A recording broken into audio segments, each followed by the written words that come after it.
Hi friends, welcome to PSC beginners. അപ്പം നമ്മൾ വീണ്ടും ഗതാഗതം എന്ന ടോപ്പിക്കുമായിട്ട് തന്നെയാണ് വന്നിട്ടുള്ളത്. അതിലിനി നമുക്ക് കുറച്ച് ഭാഗങ്ങൾ കൂടി നോക്കാനുള്ളൂ. നമ്മൾ അതിൽ റോഡ് ഗതാഗതം നോക്കി, അതുപോലെ തന്നെ റെയിൽവേയും നോക്കി. ഇനി നമ്മൾ നോക്കാൻ പോകുന്നത് എന്താണെന്ന് പറഞ്ഞാൽ അതിൽ ജലഗതാഗതത്തെ കുറിച്ചിട്ടാണ്. ഇനി അടുത്തത് നമ്മൾ നോക്കാൻ പോകുന്നത് വളരെ ഇമ്പോർട്ടൻ്റ് ആയ ഒരു ടോപ്പിക്കാണ് ജലഗതാഗതം എന്ന് പറയുന്നത്. നമുക്ക് ക്ലാസ്സിലേക്ക് കടക്കാം. നമുക്ക് ക്ലാസ് തുടങ്ങുമ്പോൾ ടെക്സ്റ്റ് ബുക്കിലെ ഒരു ഭാഗം നോക്കിയതിന് ശേഷം നമുക്ക് ക്ലാസ്സിലേക്ക് കടക്കാം. സിന്ധു നദീതട സംസ്കാരമായ ഗുജറാത്തിലെ ലോഥലിൽ കപ്പൽ നിർമ്മാണ കേന്ദ്രത്തിന്റെ അതായത് ലോക്ക് യാർഡിന്റെ അവശിഷ്ടങ്ങൾ കണ്ടെത്തിയിട്ടുണ്ട്. ലോഥലിൽ നിന്ന് കണ്ടെത്തിയ മുദ്രകളും ഹാരപ്പയിൽ നിന്ന് കണ്ടെത്തിയ മെസൊപ്പൊട്ടാമിയൻ മുദ്രകളിലും ബോട്ടിന്റെ രൂപങ്ങൾ പതിപ്പിച്ചിട്ടുണ്ട്. ഇത് അക്കാലത്ത് ജലഗതാഗതം നിലനിന്നിരുന്നു എന്നതിനുള്ള ഒരു തെളിവാണ്. അപ്പൊ നമ്മൾ ജലഗതാഗതത്തിന്റെ പ്രത്യേകത എന്താണ്? ഈ വളരെ ചെലവ് കുറഞ്ഞ ഒരു ഗതാഗത മാർഗമാണ് ജലഗതാഗതം എന്ന് പറയുന്നത് അല്ലെ. വൻതോതിലുള്ള ചരക്ക് ഗതാഗതത്തിന് ഏറ്റവും അനുയോജ്യമായ ഒന്നാണ് ജലഗതാഗതം എന്ന് പറയുന്നത്. ഈ ജലഗതാഗതത്തെ തന്നെ ഉൾനാടൻ ജലഗതാഗതം, സമുദ്ര ജലഗതാഗതം എന്നിങ്ങനെ രണ്ടായി തരംതിരിച്ചിട്ടുണ്ട്. ഉൾനാടൻ അതുപോലെ സമുദ്രം. നമ്മളിപ്പോ ഉൾപ്രദേശങ്ങളിലൊക്കെ അല്ലെങ്കിൽ ഇന്ത്യയിൽ മൊത്തം ചരക്കുകളൊക്കെ എങ്ങനെയാണ് കൊണ്ടുപോകാറ്? റെയിൽവേയിലൂടെയാണ് അല്ലെ. എന്നാൽ ഈ റെയിൽവേ ഒക്കെ വരുന്നതിന് മുമ്പ് പ്രധാന ഗതാഗതമായിട്ടുള്ള ഒരു മാർഗമായിരുന്നു ഉൾനാടൻ ജലഗതാഗതം എന്ന് പറയുന്നത്. നദികളും കായലുകളും ധാരാളമുള്ള പ്രദേശങ്ങളിലാണ് ഈ ഉൾനാടൻ ജലഗതാഗതം പുരോഗതി പ്രാപിച്ചിട്ടുണ്ടായിരുന്നത്. പിൻകാലത്ത് എന്ത് ചെയ്തിട്ടുണ്ട്? ഇതിനു വേണ്ടിയിട്ട് കനാലുകളും നിർമ്മിച്ചിട്ടുണ്ട്. കേരളത്തിലെ ഉൾനാടൻ ജലഗതാഗത പാതകൾ കൊല്ലം മുതൽ കോട്ടപ്പുറം വരെയുള്ള ദേശീയ ജലപാത നമ്പർ 3, കോഴിക്കോട് മുതൽ കൊടുങ്ങല്ലൂർ വരെയുള്ള കനോലി കനാൽ എന്നിവയാണ് കേരളത്തിലെ പ്രധാനപ്പെട്ട 2 ഉൾനാടൻ ജലഗതാഗത പാതകൾ. വളരെ ഇമ്പോർട്ടൻ്റ് ആണ്. ഇതിനു മുമ്പ് ക്വസ്റ്റ്യൻ ചോദിച്ചിട്ടുണ്ട്, ഒന്നുകൂടെ നോക്കാം. കൊല്ലം മുതൽ കോട്ടപ്പുറം വരെയുള്ള ദേശീയ ജലപാത 3, അതുപോലെ കോഴിക്കോട് മുതൽ കൊടുങ്ങല്ലൂർ വരെയുള്ള കനോലി കനാൽ എന്നിവയാണ് കേരളത്തിലെ പ്രധാനപ്പെട്ട 2 ഉൾനാടൻ ജലഗതാഗത പാതകൾ എന്ന് പറയുന്നത്. റെയിൽ സംവിധാനം ശക്തിപ്പെടുത്തുന്നത് വരെ ചരക്കു നീക്കത്തിന് പ്രധാനമായും ഈ ജലപാതകളെയാണ് ആശ്രയിച്ചിട്ടുള്ളത്. ഉൾനാടൻ ജലപാതകൾ ഇന്ന് വൻതോതിൽ വിനോദസഞ്ചാരികളെ ആകർഷിക്കുന്നുണ്ട്. ശരിക്കും പറഞ്ഞാൽ ഈ യൂറോപ്യന്മാരാണ് ഇന്ത്യയുമായിട്ടുള്ള വ്യാപാരം മെച്ചപ്പെടുത്തുന്നതിന് വേണ്ടിയിട്ട് ഈ ജലഗതാഗതത്തിന് പ്രാധാന്യം നൽകിയിട്ടുള്ളത്. അതുപോലെ നഗരങ്ങളിലേക്ക് കൽക്കരി കൊണ്ടുപോകുന്നതിനുള്ള മാർഗം എന്ന നിലയിലാണ് യൂറോപ്യന്മാർ ആദ്യകാലങ്ങളിൽ കനാലുകൾ നിർമ്മിച്ചിട്ടുള്ളത്. ക്രമേണ എന്തായി? ഇത്തരം കനാലുകൾ ജലയാത്രക്കായിട്ട് കൂടുതലായി ഉപയോഗിക്കാൻ തുടങ്ങി. അങ്ങനെ കേരളത്തിൽ നിർമ്മിക്കപ്പെട്ട കനാലുകളാണ് കനോലി കനാൽ, പാർവതി പുത്തനാർ തുടങ്ങിയവയൊക്കെ.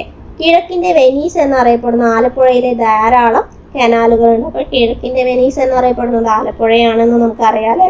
അവിടെയും ധാരാളം കനാലുകളുണ്ട്. അപ്പൊ കേരളത്തിൽ നിർമ്മിക്കപ്പെട്ട കനാലുകൾ ഏതൊക്കെയാണ്? കനോലി കനാലും പാർവതി പുത്തനാറുമാണ്.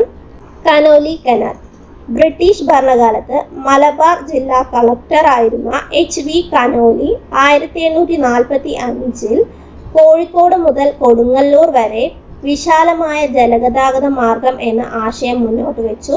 പിന്നീട് പൊന്നാനി, ചാവക്കാട് ഭാഗങ്ങൾ കൂടി ഉൾപ്പെടുത്തി കൊടുങ്ങല്ലൂർ വരെയുള്ള പുഴകളെ ബന്ധിപ്പിച്ചുകൊണ്ട് കനാലുകൾ നിർമ്മിച്ചു.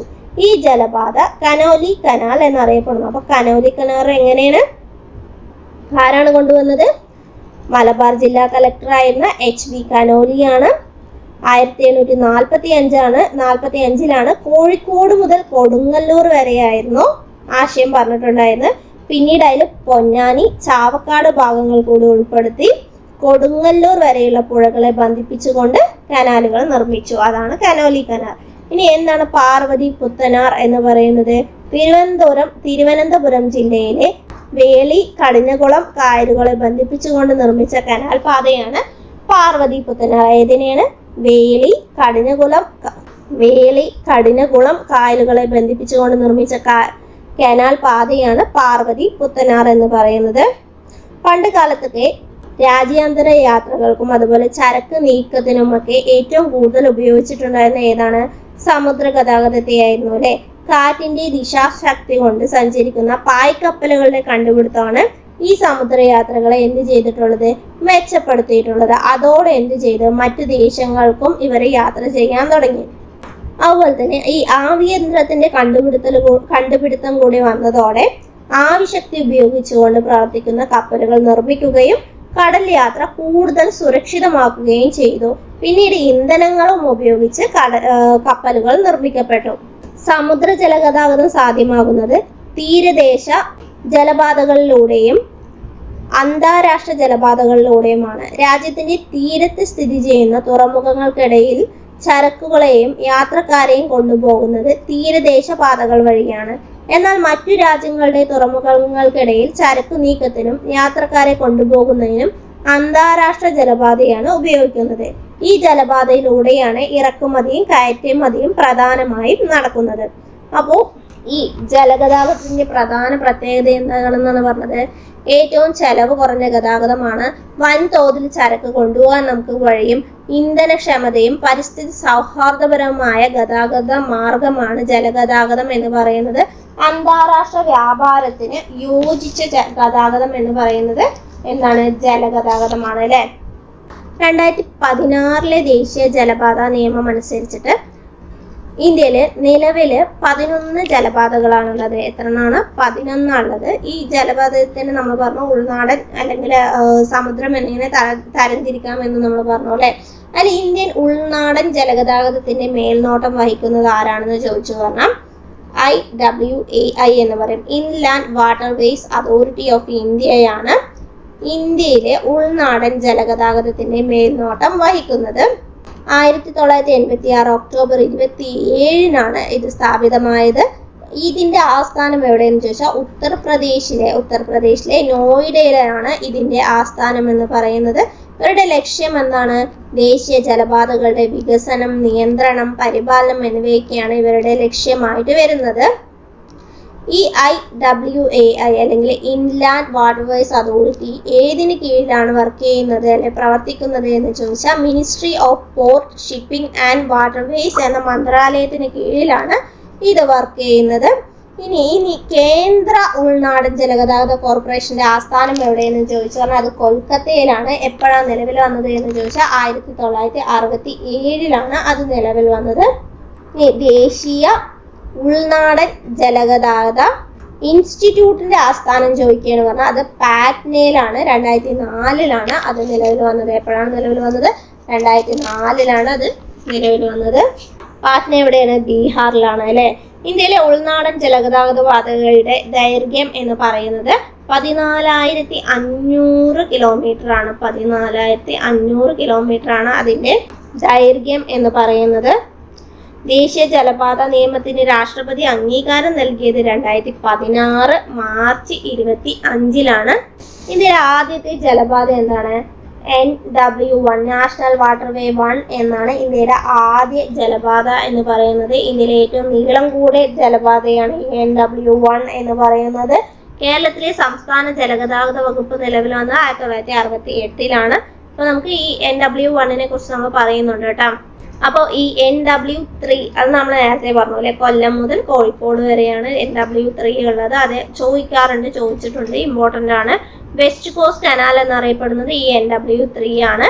അപ്പോൾ വെസ്റ്റ് കോസ്റ്റ് കനാൽ എന്ന് പറഞ്ഞാൽ NW3 ആണെന്ന് പറഞ്ഞാൽ ഈസ്റ്റ് കോസ്റ്റ് കനാൽ ഏതാണെന്ന് ചോദിക്കുകയാണ്. അത് ദേശീയ ജലപാത അല്ലെങ്കിൽ NW5 ആണ് ഈസ്റ്റ് കോസ്റ്റ് കനാൽ എന്നറിയപ്പെടുന്നത്. ദേശീയ ജലപാത ബില്ല് അവതരിപ്പിച്ചത് 2015 നമ്മൾ പറഞ്ഞു. ബില്ല് നിയമമായത് അംഗീകരിച്ചത് രാഷ്ട്രപതി അംഗീകരിച്ചത് 2016 പറഞ്ഞു അല്ലെ. മാർച്ച് 25 രാഷ്ട്രപതി അംഗീകരിച്ചത് എന്ന് പറഞ്ഞത്. ഈ ദേശീയ ജലഗതാഗത നിയമം നിലവിൽ വന്നത് എന്നാണ് ചോദിച്ചത് 2016 ഏപ്രിൽ 12 ഈ ദേശീയ ജലപാത നിയമം നിലവിൽ വന്നത്. ഈ നിയമപ്രകാരം കേരളത്തിൽ ആകെ ദേശീയ ജലപാതകളുടെ എണ്ണം എന്ന് പറയുന്നത് 4 എണ്ണമാണ്. അപ്പൊ നമുക്ക് നോക്കാം. ദേശീയ ജലപാത 1 ബന്ധിപ്പിക്കുന്ന എവിടെയാണ്? ഗംഗ, അലഹാബാദ് മുതൽ ഹാൽദിയ വരെയാണ് ദേശീയ ജലപാത 1 ബന്ധിപ്പിക്കുന്നത്. അലഹാബാദ് മുതൽ ഹാൽദിയ വരെയാണ് ദേശീയ ജലപാത 1 ബന്ധിപ്പിക്കുന്ന സ്ഥലങ്ങൾ എന്ന് പറയുന്നത്. ഗംഗ, ഭഗീരഥി, ഹൂഗ്ലി നദികളിലൂടെയാണ് ഈ ദേശീയ ജലപാത 1 കടന്നു പോകുന്നത്. അതിന്റെ നീളം എന്ന് പറയുന്നത് 1620 കിലോമീറ്റർ ആണ്. അപ്പൊ ഏതാണ്? ഗംഗ, ഭഗീരഥി, ഹൂഗ്ലി നദികളിലാണ് അല്ലെങ്കിൽ കനാല് നദികളിലൂടെ സ്ഥിതി ചെയ്യുന്നതാണ് ഈ ദേശീയ ജലപാത 1 എന്ന് പറയുന്നത്. ഈ ജലപാതയെ മൂന്നായി തരംതിരിച്ചിട്ടുണ്ട്. ഒന്നാമത് 560 കിലോമീറ്റർ ദൈർഘ്യമുള്ള ഹാൽഡിയ പക്കാറാം ഭാഗവും രണ്ടാമത് 460 കിലോമീറ്റർ ദൈർഘ്യമുള്ള പക്കാറ പാറ്റ്ന ഭാഗം എന്നും മൂന്നാമത് 600 കിലോമീറ്റർ ദൈർഘ്യമുള്ള പാറ്റ്ന അലഹാബാദ് ഭാഗം എന്നും മൂന്നായിട്ട് ദേശീയ ജലപാത 1 തരംതിരിച്ചിട്ടുണ്ട്. ഇനി ദേശീയ ജലപാത 2 സാദിയ മുതൽ ധൂബ്രി വരെയാണ് ദേശീയ ജലപാത 2 വരുന്നത്. അസമിലെ ബ്രഹ്മപുത്ര നദിയിലാണ് ദേശീയ ജലപാത 2 സ്ഥിതി ചെയ്യുന്നത്. 891 കിലോമീറ്റർ ആണ് ഇതിന്റെ ദൂരം എന്ന് പറയുന്നത്. ഇത് പ്രഖ്യാപിച്ച വർഷം ഏതാണെന്ന് ചോദിച്ചാൽ 1988 ഒക്ടോബർ 26 ഈ ദേശീയ ജലപാത 2 സാദിയ ധൂബ്രി വരെ നീണ്ടു നടക്കുന്ന ജലപാതയെ പ്രഖ്യാപിച്ചത്. ഇനി ദേശീയ ജലപാത 3 ദേശീയ ജലപാത 3 ഇമ്പോർട്ടൻ്റ് ആണ്. നമ്മുടെ കേരളത്തിലാണ്. കൊല്ലം മുതൽ കോഴിക്കോട് വരെയാണ് ദേശീയ ജലപാത 3 സ്ഥിതി ചെയ്യുന്നത്. ചമ്പക്കര ഉദ്യോഗമണ്ഡൽ കനാലുകളിലൂടെയാണ് ദേശീയ ജലപാത 3 കടന്നു പോകുന്നത്. ഇത് ദേശീയ ജലപാത 3 പ്രഖ്യാപിച്ച 1933 ഫെബ്രുവരി 2 2016 നാഷണൽ വാട്ടർവേസ് ആക്ട് പ്രകാരമാണ് NW3A കോട്ടപ്പുറത്ത് നിന്നും കൊല്ലം മുതൽ കോട്ടപ്പുറം വരെയായിരുന്നു ദേശീയ ജലപാത 3 ഉണ്ടായിരുന്നത്. അതിനെ എന്ത് വരെ നീട്ടിയത്? കോഴിക്കോട് വരെ നീട്ടിയത്. അപ്പൊ കൊല്ലം ടു കോട്ടപ്പുറം എന്നാലെങ്കിലോ കൊല്ലം ടു കോഴിക്കോടൊക്കെ ചോദിക്കുകയാണെന്ന് പറഞ്ഞാൽ ദേശീയ ജലപാത 3 ഇതിൽ 3 കനാലുകളാണ് ഉള്ളത്. ഈ ദേശീയ ജലപാത 3 പാതയിൽ 3 കനാലുകളാണ് ഉള്ളത്. പശ്ചിമതീര canal, Champakkara canal, Udyogamandal canal എന്നിങ്ങനെയാണ്. പശ്ചിമതീര കനാൽ 168 കിലോമീറ്ററും ചമ്പക്കര കനാൽ 14 കിലോമീറ്ററും ഉദ്യോഗമണ്ഡൽ കനാൽ 23 കിലോമീറ്ററുമായിട്ടാണുള്ളത്. ഇനി ദേശീയ ജലപാത 4 ദേശീയ ജലപാത 4 ബന്ധിപ്പിക്കുന്നത് ആരെയൊക്കെയാണ്? കാക്കിനാട പുതുച്ചേരിയാണ്. ഗോദാവരി കൃഷ്ണ നദിയിലൂടെയാണ് ദേശീയ ജലപാത 4 ഉള്ളത്. 1078 കിലോമീറ്റർ ആണ് ഇതിന്റെ നീളം വരുന്നത്. നിർദ്ദിഷ്ട നീളമായിട്ട് 2890 കിലോമീറ്റർ എന്നും പറയുന്നുണ്ട്. 2890 കിലോമീറ്റർ ആണ്. ഇനി നാഷണൽ വാട്ടർവേ ദേശീയ ജലപാത 4 കാക്കനാട് പുതുച്ചേരിയാണെന്ന് പറഞ്ഞു. ഇനി ദേശീയ ജലപാത 5 ഏതാണ് വരുന്നത്? തൽച്ചാറിനെയും ഡാംറയും ബന്ധിപ്പിക്കുന്നതാണ് ദേശീയ ജലപാത 5 എന്ന് പറയുന്നത്. 623 കിലോമീറ്റർ ആണ് ഇതിന്റെ നീളം വരുന്നത്. കേരളത്തിൽ നിന്ന് ആരംഭിക്കുകയും എന്നാൽ ഭൂരിഭാഗവും തമിഴ്നാട്ടിൽ ഉൾപ്പെടുന്നതുമായ ദേശീയ ജലപാതയാണ് ദേശീയ ജലപാത 13 എന്ന് പറയുന്നത്. ദേശീയ ജലപാത 13 എന്ന് പറയുന്നത്. അപ്പൊ കേരളത്തിലൂടെ കടന്നു പോകുന്ന ദേശീയ ജലപാതകൾ ഏതൊക്കെയാണെന്ന് നോക്കാം. ഒന്നാമത്തെ നാഷണൽ വാട്ടർവേ 3 കൊല്ലം മുതൽ കോഴിക്കോട് വരെ, കോട്ടപ്പുറം വരെയായിരുന്നു, പിന്നീട് കോഴിക്കോട് വരെയാക്കി. രണ്ടാമത്തെ നാഷണൽ വാട്ടർവേ 8 ആലപ്പുഴ മുതൽ ചങ്ങനാശ്ശേരി വരെയാണ്. മൂന്നാമത്തെ ഏതാണ് വരുന്നത്? ആലപ്പുഴ മുതൽ കോട്ടയം വരെയുള്ള നാഷണൽ ജലപാത 9 നാലാമത്തത് നാഷണൽ വാട്ടർവേ 13 പൂവാർ മുതൽ ഇരയിമ്മൻതുറൈ വരെയാണ്. അടുത്തത് വരുന്നത് അഞ്ചാമത് ഏതാണ്? കോട്ടയം മുതൽ വൈക്കം വരെ വരുന്ന നാഷണൽ വാട്ടർവേ 59. അപ്പൊ ഏതാണ്? നാഷണൽ വാട്ടർവേ 3, 8, 9, 13, 59 എന്നിവയാണ് കേരളത്തിലുള്ള ആകെ ദേശീയ ജലപാതകൾ എന്ന് പറയുന്നത്. 5 ദേശീയ ജലപാതകളാണ് കേരളത്തിലൂടെ കടന്നു പോകുന്നത്. ഇനി കേരളത്തിലെ ജലപാതകളെ കുറിച്ച് നോക്കുമ്പോൾ കേരളത്തിൽ ആദ്യമായി ജലവിമാന സർവീസ് നടത്തിയത് എവിടെയാണ്? അഷ്ടമുടിക്കായലിലാണ് ജലവിമാന സർവീസ് നടത്തിയത്. കേരളത്തിലെ ജലവിമാന സർവീസ് ആരംഭിച്ചത് കൈരളി ഏവിയേഴ്സ് ആണ്. ഇതിൽ ആദ്യം സോളാർ ബോട്ട് ഏതാണെന്ന് ചോദിച്ചാൽ അത് ആദിത്യയാണ്. വൈക്കം തവണക്കടവ് അവിടുത്തെ ബോട്ടാണ്, ആദിത്യ ബോട്ടാണ് ഇന്ത്യയിലെ ആദ്യ സോളാർ ബോട്ട് എന്ന് പറയുന്നത്. കേരള സ്റ്റേറ്റ് വാട്ടർ ട്രാൻസ്പോർട്ട് കോർപ്പറേഷന്റെ ആസ്ഥാനം എവിടെയാണ്? ആലപ്പുഴയിലാണ് കേരള സ്റ്റേറ്റ് വാട്ടർ ട്രാൻസ്പോർട്ട് കോർപ്പറേഷന്റെ ആസ്ഥാനം. അതുപോലെ നമ്മൾ നേരത്തെ പറഞ്ഞ NW13 കാര്യം പറഞ്ഞില്ലേ, കേരളത്തിൽ നിന്ന് ആരംഭിക്കുകയും എന്നാൽ ഭൂരിഭാഗവും തമിഴ്നാട്ടിൽ ഉൾപ്പെടുന്ന ദേശീയ ജലപാതയാണ് NW13 എന്ന് പറയുന്നത്. ഇനി 90% ജലഗതാഗതത്തെ ആശ്രയിക്കുന്ന കേരളത്തിലെ പ്രദേശം ഏതാണെന്ന് ചോദിച്ചാൽ അത് കുട്ടനാടാണ്. ഇനി സമുദ്രപാതകൾ. ഇന്ത്യൻ സമുദ്ര വ്യവസ്ഥയുടെ പ്രധാന പങ്ക് വഹിക്കുന്ന ഒന്നാണ് ഈ സമുദ്രപാതകൾ എന്ന് പറയുന്നത്. തുറമുഖങ്ങളുമായി ബന്ധപ്പെട്ടിട്ടാണ് ഈ സമുദ്ര ജലഗതാഗതം നിലനിൽക്കുന്നത്. ഇന്ത്യയിലെ കിഴക്കും പടിഞ്ഞാറുമായി 13 പ്രധാന തുറമുഖങ്ങളും 185 ചെറിയ തുറമുഖങ്ങളും എവിടെയുണ്ട്? ഇന്ത്യയിൽ ഉണ്ട്. ഇന്ത്യയുടെ തീരദേശ ദൈർഘ്യം എന്ന് പറയുന്നത് എത്രയായിരുന്നു? 7516.6 കിലോമീറ്റർ ആണ്.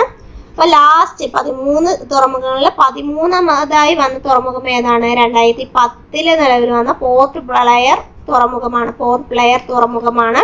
ഈ 13 തുറമുഖങ്ങൾ ഉണ്ടെങ്കിലും പൊതുമേഖലയിലുള്ള തുറമുഖങ്ങൾ എന്ന് പറയുന്നത് 12 എണ്ണമാണ്. ഒരു തുറമുഖം എന്ന് പറയുന്നത് സഹകരണ മേഖലയിലുള്ളതാണ്. അതാണ് കാമരാജ് പോർട്ട് എന്ന് പറയുന്നത്. ഈ നമ്മുടെ മേജർ തുറമുഖങ്ങളുടെയൊക്കെ ഭരണനിർവഹണം നടത്തുന്നത് ആരാണെന്ന് ചോദിച്ചാൽ കേന്ദ്ര തുറമുഖ വകുപ്പാണ് അതിന്റെ ഭരണനിർവഹണം നടത്തുന്നത്. മേജർ തുറമുഖങ്ങളുടെ സുരക്ഷാ ചുമതല വഹിക്കുന്നത് സെൻട്രൽ ഇൻഡസ്ട്രിയൽ സെക്യൂരിറ്റി ഫോഴ്സ് ആണ് അതിന്റെ എല്ലാം സുരക്ഷാ ചുമതല നടത്തുന്നത്. ഇനിയിപ്പോ മൈനർ തുറമുഖങ്ങളുടെയാണെന്ന് പറഞ്ഞാൽ അതത് സംസ്ഥാനങ്ങളാണ് ഭരണനിർവഹണം നടത്തുന്നത്. നമുക്കറിയാം ഇന്ത്യയുടെ വിദേശ വ്യാപാരത്തിന്റെ 95% സമുദ്രമാർഗങ്ങളിലൂടെയാണ്. വ്യാപാരത്തിന് സമുദ്രമാർഗങ്ങളാണ് നമ്മൾ ഉപയോഗിച്ചുകൊണ്ടിരിക്കുന്നത് എന്ന് നമ്മൾ പറഞ്ഞു അല്ലേ. ഇന്ത്യയിൽ ഏറ്റവും കൂടുതൽ തുറമുഖങ്ങളുള്ള സംസ്ഥാനം എന്ന് പറയുന്നത് മഹാരാഷ്ട്രയാണ്. ഏറ്റവും അധികം മേജർ തുറമുഖങ്ങളുള്ള സംസ്ഥാനം ചോദിക്കുക പറഞ്ഞാൽ അത് തമിഴ്നാടാണ്. 3 മേജർ തുറമുഖമാണുള്ളത്. ചെന്നൈയും തൂത്തുക്കുടി, എണ്ണൂർ എന്നീ 3 തുറമുഖങ്ങളാണ് അവ. ഇന്ത്യയിലെ തുറമുഖങ്ങളുടെ പ്രവർത്തനങ്ങളെ നിയന്ത്രിക്കുന്ന ഏജൻസി ഏതാണെന്ന് ചോദിച്ചാൽ പോർട്ട് ട്രസ്റ്റ് ഓഫ് ഇന്ത്യ എന്നതാണ്. ഈ പോർട്ട് ട്രസ്റ്റ് ഓഫ് ഇന്ത്യ നിലവിൽ വന്നത് എപ്പോഴാണ്? 1980 ഇത് നിലവിൽ വന്നത്. ഇനി ഈ കപ്പൽ ഗതാഗതത്തെ നിയന്ത്രിക്കുന്ന സ്ഥാപനം, ഇന്ത്യയിൽ കപ്പൽ ഗതാഗതത്തെ നിയന്ത്രിക്കുന്ന സ്ഥാപനം ഏതാണെന്ന് ചോദിച്ചാൽ ഷിപ്പിംഗ് കോർപ്പറേഷൻ ഓഫ് ഇന്ത്യ എന്നതാണ് ആ കപ്പൽ ഗതാഗതത്തെ നിയന്ത്രിക്കുന്ന സ്ഥാപനം എന്ന് പറയുന്നത്. ഈ CSI shipping corporation of India എന്ന ആ CSIയുടെ ആസ്ഥാനം മുംബൈയാണ്. അത് നിലവിൽ വന്നത് 1961 ഇനി കൊച്ചി കപ്പൽ നിർമ്മാണശാല സ്ഥാപിതമായത് എപ്പോഴാണ്? 1972 കൊച്ചി കപ്പൽ നിർമ്മാണശാല സ്ഥാപിതമായത്. ഇനി നമുക്ക് ഇന്ത്യയിലെ പ്രധാന തുറമുഖങ്ങൾ നോക്കണം. അതിൽ തന്നെ പശ്ചിമതീര തുറമുഖങ്ങൾ, പൂർവ്വതീര തുറമുഖങ്ങൾ എന്നിങ്ങനെയുണ്ട്.